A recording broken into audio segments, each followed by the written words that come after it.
आदरणीय सम्मानित मंच, सभी किसानों, नौजवान साथियों, मेरी माताएं, बहनें, बच्चों, पुलिस प्रशासन के लोग, पत्रकार बंधु, मुद्दा खेती किसानी का है और पिछले 107 दिन 107-8 दिन हो गए, दो आदमी सरकार के जरूर मिले आज यहां पे। तो अगर कोई सरकारी आदमी आज भी सरकार के पक्ष में बात कर रहा है तो उसी का नतीजा है ये। इसका मतलब सरकार की पैठ अभी गांव में है, अभी है गांव में पैठ उसकी जरूर है। बाकी देख लिया, आज देख लिया, वे क्वेश्चन कर रहे थे, कहने लगे हमारी जमीन कैसे जाएगी, मकान जमीन ऐसे जाएगी कि आप तो इस जमीन को दे जाएगी, जमीन वे आपको कीमतें देंगे, वे ठेके पर आपकी जमीन भी देंगे। अगर यहाँ पे 40,000 रुपये एकड़ का रेट होगा तो वे 60,000 रुपये आपको देंगे।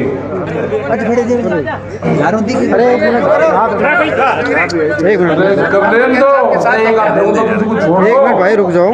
अच्छा ये तो कैक आदमी देख रहे, कोई बात नहीं। तो हालात ये है कि जो नौजवान लगा रहे कि संघर्ष आप करो, हम साथ में हैं। हम संघर्ष कहां तक करेंगे, हम तो यहां तक ले आए। अगर जमीन बचानी है, खेती बचानी है, गांव बचाना है तो बैरिकेडिंग तोड़ने पड़ेंगे, बैरियर। मैंने राजस्थान से पिछले 20 साल से देख रहा हूं कि मैं बैरिकेडिंग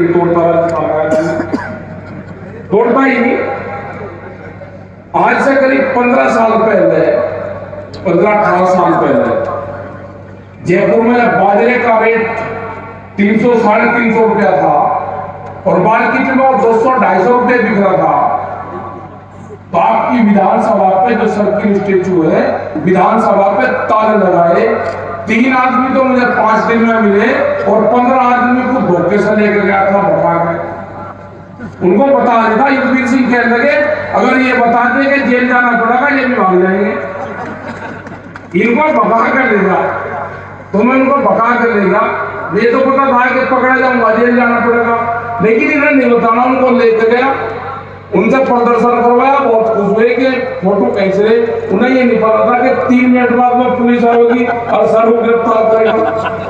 सर मुखर्जी में आए थे टिकट मारने, वे कहने लगे हमारा इलाज होगा। मकान ना वही इलाज कैसे होगा, तलकबार में फोटो होगा। तो भाई बैरिकेडिंग आपको तोड़ने पड़ेंगे, बैरियर। प्रधानमंत्री ने कह दिया कि अपनी फसल को कहीं भी बेच लो, मंडी से बाहर बेच लो। हमने तो तय कर लिया कि पार्लियामेंट में बेचेंगे। भाई हमने ये तो नहीं बताया कि पार्लियामेंट में नहीं बेचना, हमने कहा कि पार्लियामेंट में बेचेंगे और पार्लियामेंट के अंदर ही व्यापारी बैठे, उन्हें फसलों का रेट तय करा हमारा, और मंडी से बाहर बेचेंगे। वहां ना मंडी है और कहीं का मतलब है कहीं भी बेच लो, ओपन है। हमने वहां की सरकार को कहा कि दिमाग अपने ठीक कर लियो।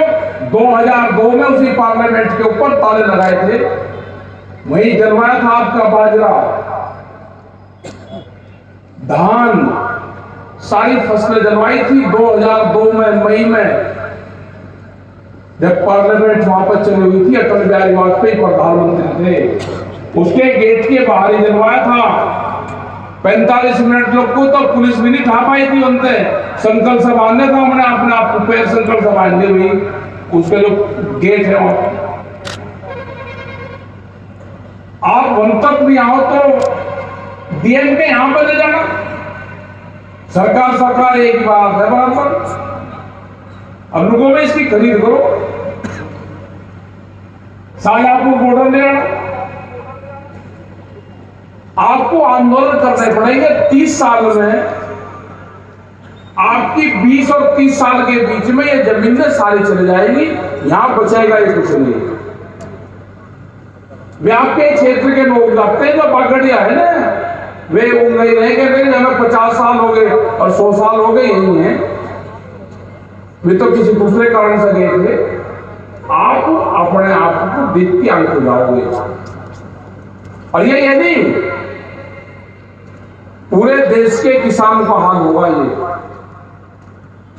ये देश में सरकारें थोड़ा है, ये तो लुटेरे आगे देश में, और लुटेरे का क्या इलाज करना आपको, तो भाई आप बहुत बढ़िया तरीके से जाना। सबसे बढ़िया जो गांव में होती है, जो कहावत होती है, गांव में जहां हर आदमी को होता है, उसे सबसे बढ़िया जो चीज है किसी भी माता के लिए, किसी भी आदमी के लिए, भाई उसके लड़का पैदा हो जाए, लड़का हो जाए, उसको तो प्यारी चीज कुछ होती है नहीं, पुत्र से तो या होती है हाथ खाओ, लड़का सबसे प्यारी चीज होती है, हाथ दिखा रहे, हाथ खाओ ना भाई, लड़के से प्यारी चीज थोड़ा कोई हो नहीं। लड़की जब हो जाए तो बहुत बड़ा बने, किसी के लड़के बहुत तो बने। एक आदमी वो मुझे बता दो जिसने अपने लड़के के नाम जमीन करी हो, जितने जी जमीन करी किसी ने नाम नहीं, कोई होगा पड़ोस में गई तो लड़के से भी ज्यादा प्यारी तो जमीन है। मरते दम तक करता ही नहीं, आगे सांस लोग को नहीं करेगा, नो कहूंगा या जमीन में तो बांट ली, जो मेरा लड़का है ना, अगर इसके नाम जमीन हो जाएगी बेच देगा। अब उसी जमीन को कंपनी वाले छीन लेंगे आपसे। इस तरह के एग्रीमेंट करेंगे कि जमीन बचती नहीं। किसान क्रेडिट कार्ड बनता है, उस पर 300% तक ब्याज देते हैं हम। एक दिन हमको 1 लाख रुपए अगर जमा करना है एक रात के लिए, तो बैंक मैनेजर और बैंक के बाहर दलाल रहता है, उसको कहते हैं भाई 10,000 रुपया ले ले और हमारा रिन्यूअल करवा दे इसको। दूसरी सुविधा कर दी उन्होंने। अब वे कहते हैं कि 1 लाख का कर्जा है, अब तो इसमें 10% और बढ़ जाएगा, इसमें 20% और बढ़ जाएगा, तो 1 लाख का 1.5 कर देता है वो। क्योंकि 1.5 करने में बैंक मैनेजर को भी सुविधा, 10,000 अपने ले दिए, कुछ उसका ब्याज ले लिया, कुछ उसका और काट लिया, फसल बीमा का काट लिया, तो 20,000 रुपये वो काट लिया। 30,000 रुपये किसान को मिल गया, किसान खुश हो गया, 30 हो मिल गए, कर जाएगा फिर सरकार किसी के आओगे फिर माफ हो जाएगा। 1 साल में 1.5 हो गया, अगले साल 2 हो गया, अब बढ़ता बढ़ता तो पता चलता ही नहीं, ये जमीन ले जाएगी। सरकार ने कहा कि 10 लाख करोड़ रुपए का कर्जा और बांटेंगे, फसलों के रेट नहीं आपको देंगे, आपको कर्जा देंगे। और धीरे धीरे ये जमीन ने एक स्कीम आने वाले टाइम पे कि भाई या तो स्कीम खत्म होगी केसीसी वाली, आप या तो हमारे पैसे दे दो या सर्किट रेट के हिसाब से जमीन दे दो या बेचने दे दो जमीन, तो बैंक आपकी जमीन ले लेंगे और आपको थोड़े से दिन में लपेट देंगे सारे में। तो ये आंदोलन आपको करने पड़ेंगे। 2021 में आंदोलन कर लोगे तो ये जमीनें बच जाएगी, 20-50 साल बच जाएगी। आंदोलन नहीं करोगे तो 20 साल में सब जमीनें चल जाएंगी।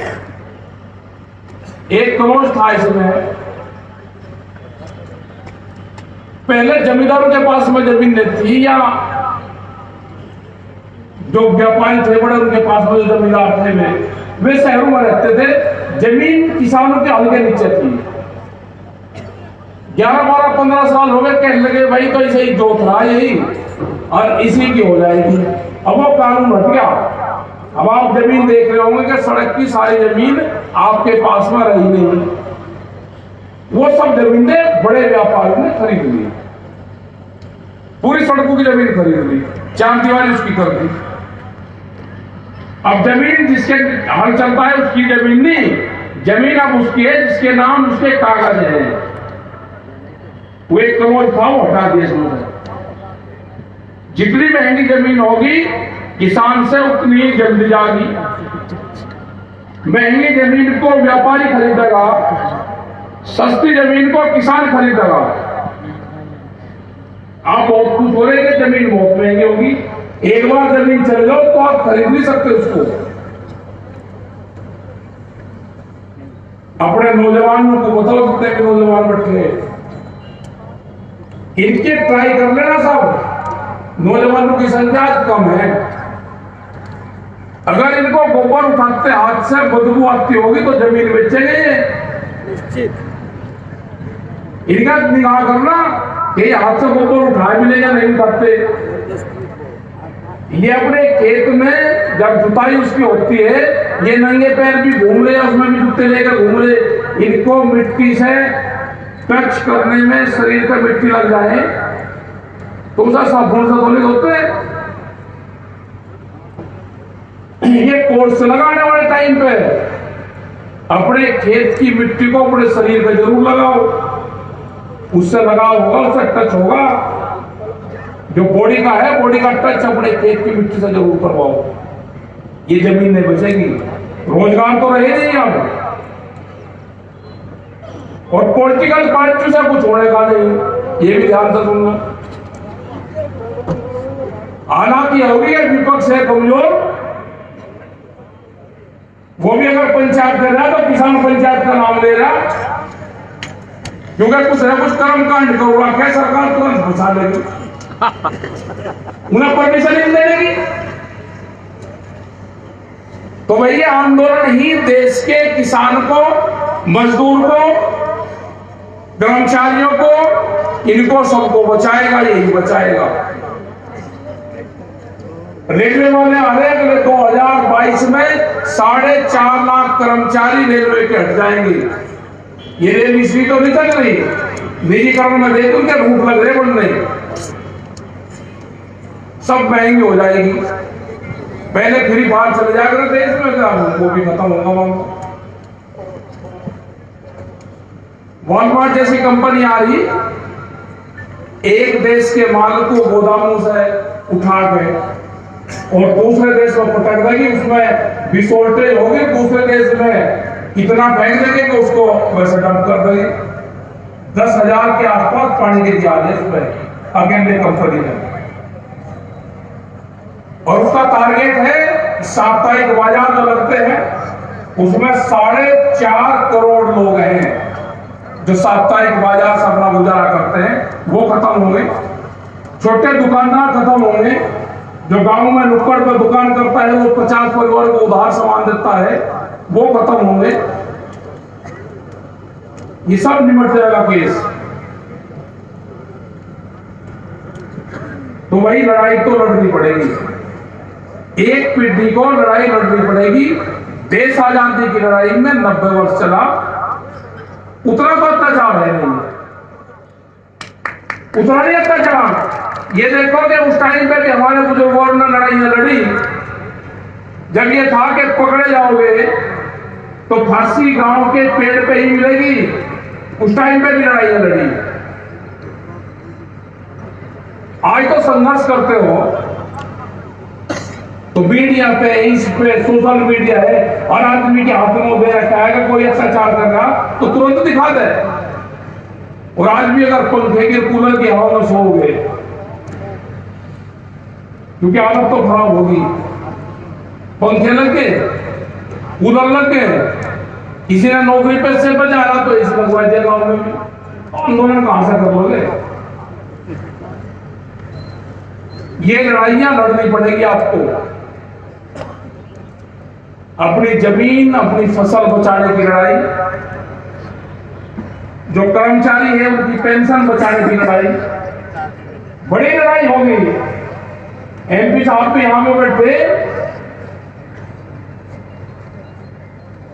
आने वाले टाइम पे ये भी होगा कि जब वोट मांगने आएगा कोई भी, उससे ये जरूर पूछेगा पेंशन छूटेगा या कहेगा कर्मचारी की अगर पेंशन देश में हटेगी तो इनको भी अपनी पेंशन छोड़नी पड़ेगी। एकल पेंशन, दो तीन तीन चार पेंशन अगर हाथ में तराजू दे दी तो ऐसा थोड़ा है अपने तरफ को देखती है नापेगा भाई कहां कानून बन रहे। एक दिन बड़ा उठा करता वहां पे बैठ के कहना जी पेंशन करनी कहना क्या बढ़ा दो और बच्चे बढ़ाने हाँ बढ़ा दे, कर्मचारी को कौन करेगा? ये पुलिस के जवान जितने बच्चे इनके क्वार्टर अगर आप जाकर देखोगे जो पुलिस लाइन में बने हुए हैं, ये अपने माँ बाप खुद ले जा सकते वहां पे, अगर लेकर जाएंगे तो शर्म लगती है क्योंकि गांव में तो रहते हैं बड़े वाले उसमें और वहां पर रहते हैं एक कमरे में, तो इनके बाप फिर माँ जाते ही कहते हैं कहीं में रह रहा यहाँ पे तो छोड़ कर बड़ा चल रहा तो लेकर नहीं जाता कोई भी रिश्तेदार को ले जा सकता, जाकर देख लियो। भारत सरकार को समझेगा कहा हमने कि 2 कमरों का बड़ा तो मकान दे दो, आप इनसे ड्यूटी राजस्थानी के किसी भी बॉर्डर पर दे दो, अपने बालकों को तो पढ़ा नहीं।